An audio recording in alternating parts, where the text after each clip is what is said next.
حضرت واصف علی واصف رحمۃ اللہ کا بڑا پیارا جملہ ہے کہ پریشانی حالات کی وجہ سے نہیں، خیالات کی وجہ سے ہوتی ہے. ہماری پریشانیاں ہماری غلط فہمیاں ہوتی ہیں. ہم نے غلط پیمانے بنا لیے خوش نصیبی، بد نصیبی، کامیابی اور ناکامی کے. قرآن پاک میں اللہ تعالیٰ ارشاد فرماتا ہے کہ میں جب ہم ایمان لے آئے، جب ہم نے کلمہ پڑھ لیا تو اب اللہ نے کہہ دیا ہے کہ میں آزماؤں گا بھوک سے اور خوف سے. خطرناک بھوک کون سی ہے کہ خواہش بھی اور پوری بھی نہ ہو رہی ہے.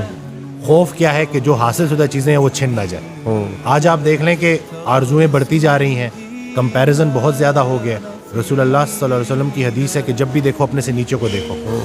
سر اٹھا کے اللہ سے کچھ مانگنے سے پہلے سر جھکا کے وہ ساری نعمتیں گن لو جو اللہ نے پہلے سے دی ہوئی ہیں. اینگزائٹی وسوسوں کی، نیگیٹو تھاٹس کی بیماری ہے. یا ماضی کا پچھتاوا یا مستقبل کے اندیشے. پریزنٹ مومنٹ میں بندہ نہیں رہتا، یا ماضی کے اس کے بارے میں سوچتا رہتا ہے. آدھے لوگ تو ماضی بدلنا چاہتے ہیں، دیکھیں کیا چاہتے ہیں. وہ وقت جو ویسے ہی گزر گیا اس کو اپنے دماغ میں پھر سے لا کے، اللہ تو کسی کو اس کی برداشت سے زیادہ نہیں آزماتا، ہم خود کو آزما رہے ہوتے ہیں. خطرہ باہر سے نہیں ہے، کیونکہ انگزائٹی میں نا ایک فیئر بھی ڈیولپ ہو جاتا ہے، خطرے کا احساس ہوتا ہے. خطرہ باہر سے نہیں ہے، خطرہ اندر سے ہے. شیطان ہماری رگوں میں خون کی طرح دوڑتا ہے اور وہ دو ہی کام کرتا ہے، یا مغرور کر دیتا ہے یا مایوس کر دیتا ہے. جب آپ کے حالات اچھے ہوں گے تو مغرور کر دیتا ہے، یہ اس کا طریقہ واردات ہے. یا اگر کہیں ذرا سختی آئے گی تو وہ آپ کو مایوس کر دے گا. اور اللہ نے تو سیدھا سیدھا کہہ دیا کہ میری رحمت سے مایوس نہ ہونا، میری رحمت میرے غضب پر حاوی ہے. اپنے حال کو نہیں دیکھنا ہوتا، اپنے خیال کو دیکھنا ہوتا ہے. اس دن میں حضرت واصف علی واصف رحمۃ اللہ کی ایک آڈیو سن رہا، اس میں ارشاد فرماتے ہیں کہ پیغمبر کی ابتلا تقرب کی انتہا ہوتی ہے. جتنا پیغمبر تکلیف میں ہوتا ہے اتنا اللہ کے قریب ہوتا ہے. اللہ کی تقسیم امیر اور غریب کی نہیں ہے، خوشی اور غم کی نہیں ہے، قریب اور دور کی ہے. وہ ایک اور جگہ ارشاد فرماتے ہیں کہ اللہ کے راستے کی سب سے راز کی بات ہے کہ مشکل میں بھی آسان رہتا ہے. دیکھیں، چھوٹے ڈر کو بڑا ڈر ختم کرتا ہے. ہم دنیا کو لے کے الجھ گئے ہیں. رسول اللہ صلی اللہ علیہ وسلم کی حدیث ہے کہ یہ دنیا جو ہے نا کافر کے لیے جنت ہے اور مومن کے لیے قید خانہ ہے. ہم نے جو ہمارا مضمون تھا نا وہ ڈپارچر کا تھا، ہم ارائیول کو لے کے بیٹھ گئے اور یہاں سے نکلنا ہی نہیں چاہتے. قید خانے کی سب سے بڑی نشانی یہ ہوتی ہے کہ جب بھی انسان اس سے نکلے تو خوشی خوشی نکلے. تو فضل یہ نہیں ہے کہ انسان موت سے بچ جائے، فضل یہ ہے کہ موت آسان ہو جائے. جو زندگی اللہ نے رکھی ہے آسانی کے ساتھ، اللہ کی ذکر کے ساتھ، رسول اللہ صلی اللہ علیہ وسلم کی محبت کے ساتھ اور انسان کی خدمت کے ساتھ گزرے. یہ جو ہم آرٹیفیشل ہو گئے ہیں نا، مصنوعی ہو گئے ہیں، کہ جیسے ابھی آپ نے بڑی پیاری بات کی کہ آدھا مسئلہ تو سننے سے حل ہو جاتا ہے. ہم سفر ہم خیال ہو جائے تو منزل آسان ہو جاتی ہے. اکثر آپ ہاسٹل لائف سے مجھے یاد آتا ہے کہ آپ لیٹے ہوئے ہو اور آپ نے کوئی ضروری جو ہے چیزیں لینے جانا ہے اور آپ کہتے ہو کہ دوست کو کہتے ہو کہ یار میں نے بازار تک جانا ہے لیکن بڑا تھکا ہوں، اور وہ ایک دم سے کہتے ہیں کہ چل یار میں بھی تیرے ساتھ چلتا ہوں. وہ بس اتنا کہہ دینا کہ چل یار میں بھی تیرے ساتھ چلتا ہوں تو پتہ نہیں کہاں سے ہمت آ جاتی ہے. تو ہم انسان جو ہے نا انسانوں کے لیے بنے ہیں، انسانوں کی خدمت کے لیے بنے ہیں. ہم مطلب لوگوں نے کیا کیا ہے، لوگوں نے انسانوں کو رد کر کے ان مشینوں کا سہارا لیا. جم کو میں اسی لیے بھی ریکمینڈ کرتا ہوں کہ جم میں ایک سوشل سپورٹ بن جاتی ہے. ایک جم کا اپنا انوائرمنٹ ہوتا ہے، آپ ریگولر بیسس پہ آ رہے ہوتے ہو، سلام دعا بھی لوگوں سے ہو رہی ہوتی ہے، مرر میں آپ کو جو ہے ریزلٹس بھی نظر آ رہے ہوتے ہیں. تو یہ اس وجہ سے نا وہ ایک سپورٹ مل جاتا ہے ان اینگزائٹی ڈپریشن کے پیشنٹس کو کہ جو گھر میں ایک جگہ ایک کونے میں بیٹھے ہوئے ہیں. اور اب وہ جو تنہائی ہے نا وہ ان کے لیے سب سے خطرناک ثابت ہو رہی ہے، کیونکہ اب جو ایک فارغ بندہ ہے وہ جو ہے شیطان کے پورے کنٹرول میں ہوتا ہے اور وہ پھر ان تھاٹس سے نکل نہیں پاتا. سب سے بڑی ایڈکشن جو ہے نا وہ نیگیٹو تھاٹس کی ہے. اینگزائٹی ڈپریشن جس نے گزارا ہو اس سے پوچھیں کہ یہ کس حد تک خطرناک ہوتی ہے. ایکسرسائز کچھ ہارمونلی بھی چیزیں چینج کرتی ہے، یہ بھی میں بتا دوں. ایکسرسائز ہوپ مالیکیول ریلیز کرتی ہے. جب ہم مسلس کو کانٹریکٹ کرتے ہیں تو ہوپ مالیکیول ریلیز ہوتا ہے جس کے اینٹی اینگزائٹی اور اینٹی ڈپریسنٹ افیکٹس ہیں.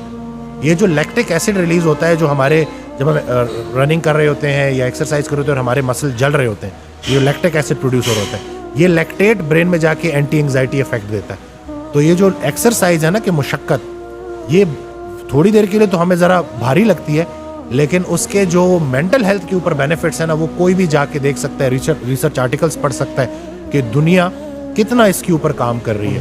ہمیں تو دین اسلام اللہ نے دیا تھا جو ہماری اسٹرینتھ تھی، ہم انفارچونیٹلی اس کو سمجھ نہیں پائے. قرآن ہم نے ترجمے سے نہیں پڑھا اور ہماری شاید وہ پرائیورٹیز ہی چینج ہو گئی ہیں کہ ہم جو اصلی خوشی ہے نا اس کو نہیں محسوس کر پاتے اور ہم نے بے جان چیزوں میں اپنی جان اٹکائی ہوئی ہے. اس لیے بیماریاں اور یہ پریشانیاں آ گئی ہیں. جتنا آپ اللہ کے قریب ہوگے اتنا آپ انسانوں کے قریب ہوگے.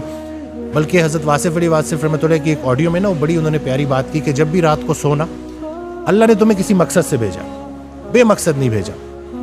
تو رات کو سونے سے پہلے خود سے کویشچن کیا کرو کہ کیا میری ذات لوگوں کے لیے بے ضرر ہے؟ اگر ہے تو مبارک ہو, دین کی ابتدا ہو گئی. پھر اگلا کویشچن کرو کہ کیا میری ذات سے لوگوں کو نفع ہو رہا ہے؟ اگر تو جواب ہاں میں ہے تو مبارک ہو, دین مکمل ہو گیا. دین کی ابتدا بے ضرر ہونے سے ہوتی ہے اور انتہا فائدہ بخش ہونے سے ہوتی. تو یہ ہم نے نا اس چیز کو لے کے چلنا ہے. اور یقین جانے میں خود اپنی جرنی بھی شیئر کر چکا ہوں. میں نے 3 ایئرز انگزائٹی کے ساتھ گزارے ہیں اور اس پورے پروسیس میں نا میں نے بڑا کچھ سیکھا. کیونکہ انسان وہ کہتے ہیں نا ڈوبتے کو تنکے کا سہارا, تو چھلانگیں مار رہا ہوتا ہے, کچھ نہ کچھ ڈھونڈ رہا ہوتا ہے. تو اسی دوران میں نے بڑی چیزیں سیکھیں. وہ راحت جو تمہیں سلا رہی ہے اس سے وہ تکلیف بہتر ہے جو تمہیں جگا رہی ہے. یہ جو اللہ کی طرف سے جو تکالیف آتی ہیں نا, یہ دعوت نامے ہیں جگانے کے لیے. کیا ہے میرے بندے جاگ, کہیں زیادہ آرام پسند تو نہیں ہو گیا, کہیں زیادہ کمفرٹ میں تو نہیں چلا گیا, کہیں آس پاس دیکھ رہے یہ جو پڑوسیوں کے حقوق کے اوپر صحابہ سمجھتے کہ شاید جائیداد میں بھی ان کو حصہ نہ دے دیا جائے. تو یہ پورا اسلام جو ہے نا, یہ پورا کا پورا آپ کے پاس آپ کی پرابلمس کا حل ہے. لیکن ہم اس اسلام کو سمجھے نہیں ہیں. اکثر آج کل یہ سو کالڈ ذرا یہ جو کچھ لوگ ہیں وہ کہتے ہیں کہ کیسے آپ ایک بیماری کو اسلام سے ریلیٹ کر رہے ہیں. کیا اسلام آپ کو کمپیشنیٹ ہونا نہیں سکھاتا؟ کیا اسلام آپ کو ایمپتھی نہیں سکھاتا؟ کیا اسلام آپ کو ایکسرسائز کرنا نہیں سکھاتا؟ کیا اسلام آپ کو روزہ رکھنا نہیں سکھاتا؟ کیا اسلام آپ کو جس نے اپنے آپ کو پہچان لیا اس نے اپنے رب کو پہچان لیا. پہلے اپنی خدمت کرنی ہے پھر دوسروں کی کرنی ہے. تو یعنی کہ خود سے غافل والے جو مطلب قوی مومن بہتر ہے اللہ کی نظروں میں ضعیف مومن سے. یعنی کہ اللہ کو بھی وہ مسلمان پسند ہے جو پہلے اپنی خدمت کرتا ہے, جس نے اپنے آپ کو اس قابل کر دی. تو انہی چیزوں کو اگر ہم سمجھیں گے نا تو ہم کوئی اسلام کو معاذ اللہ کوئی ایسا نہیں سمجھ رہے کہ جیسے ہم بیماری سے نظر ہٹا رہے ہیں. ہم یہ کہہ رہے ہیں کہ اگر ہم اسلام کو پراپر سمجھ جائے تو بنانے والے نے ہی ہمیں اسلام دیا ہے نا, تو اس نے پورا مکمل ایک ترتیب ہمیں بنا کے دی ہے.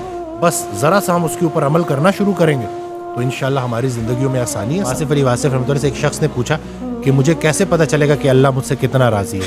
انہوں نے جواب دیا کہ جتنا تم اللہ سے راضی ہو اتنا اللہ تم سے راضی ہے. خود سے پوچھو کہ کہیں تم نے اللہ سے گلے تو نہیں شروع کر دیے؟ پہلے تھوڑا انعام ہوئے ہیں اللہ کے آپ کے اوپر. ہمارا سب سے بڑا مسئلہ یہ ہے کہ ہم کمپیریزن کر رہے ہیں. Comparison is a colour of joy. ہم جب تک کمپیریزن نہیں چھوڑیں گے ہم نے موجود لمحے پہ راضی رہنا. بلکہ نفس مطمئنہ کے متعلق ان سے کویشچن ہوا نا کہ یہ کیسے اچیو کی جا سکتی ہے, یہ ہے کیا؟ تو انہوں نے ایگزامپل دی کہ مثال کے طور پہ اللہ تعالیٰ آپ کو 2 دن کے لیے آپ کی زندگی کا کنٹرول دے اور 2 دن بعد وہ کنٹرول واپس لے اور آپ سے پوچھے کہ کیا کیا بدلا, اور آپ بولو کہ یا اللہ آپ سے بہتر میری زندگی کون چلا سکتا ہے, جوں کی تو واپس لوٹا دی. تو یہ نفس مطمئنہ ہے. اور یہ اگر ہم سمجھ جائیں نا کہ اللہ تعالیٰ ہمیں جس مشکل سے گزار رہا ہے, نہیں آتی کوئی پریشانی اس وقت تک جب تک وہ بڑی پریشانی کو ٹالنے نہ آئی ہو.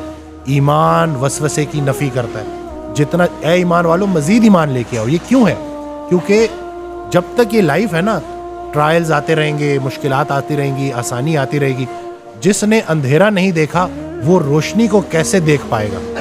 یہ دونوں, خیر کا خالق بھی اللہ ہے, شر کا خالق بھی اللہ ہے. بہت سارے لوگ نا جو گناہوں میں مبتلا ہو جاتے ہیں اور پھر وہ نا امید ہو جاتے ہیں, کیونکہ گناہ کے ذریعے شیطان کیا کرتا ہے کہ آپ کا دعاؤں پر سے یقین چھین لیتا ہے کہ اتنے گناہ ہو گئے ہیں اب کیا ہو سکتا ہے. حالانکہ اللہ تعالیٰ قرآن میں آپ کو بالکل ڈیفرنٹ بات بتا رہا ہے. وہ تو یہ تک کہہ رہا ہے کہ میں چاہوں تو تمہاری برائیوں کو نیکیوں میں کنورٹ کر دوں. تو تمہیں کس چیز نے جو ہے پریشان کیا ہوا ہے؟ خیال درست ہو جائے نا, منظر خیال بدل جائے تو منظر بدل جاتا ہے. لیکن لوگوں کا بیٹھنا, لوگوں میں اپنی سنگت کو دیکھنا کہ آپ کن لوگوں میں بیٹھ رہے ہو, کوئی ایک انسان اللہ کے حوالے سے منتخب کر لو اور اس کی بات ماننا شروع کر دو. میں تو یہی سمجھا. بلکہ وہ اکثر کہا کرتے تھے کہ جو صرف اللہ کو مانتا ہے نا اور انسانوں کو نہیں مانتا وہ شیطان بھی تھا. جب اللہ نے کہا کہ سجدہ کر, نے کہا میں نہیں کرتا, میں صرف آپ کو مانتا ہوں. ٹھیک ہے, تو راندہ درگاہ ہو گیا. تو یہ چیز سمجھنی ہے کہ آپ کی لائف میں دین کے اعتبار سے کوئی استاد ہے کہ نہیں ہے, جو آپ کا کام ہے اس سے ریلیٹڈ کوئی استاد ہے کہ نہیں ہے. یہ جو بے استاد لوگ ہیں نا, ڈاکٹر گوگل شریف نے جو ہے یہ بڑا کام خراب کیا ہے کہ اب لوگ گھر بیٹھے خود سے ڈاکٹر بن رہے ہیں. ایک چیز جو گوگل آپ کو نہیں دے سکتا وہ ہے ایکسپیرینس, وہ ہے تجربہ. جتنا علم اطاعت سے ملتا ہے اتنا کسی کتاب سے نہیں ملتا.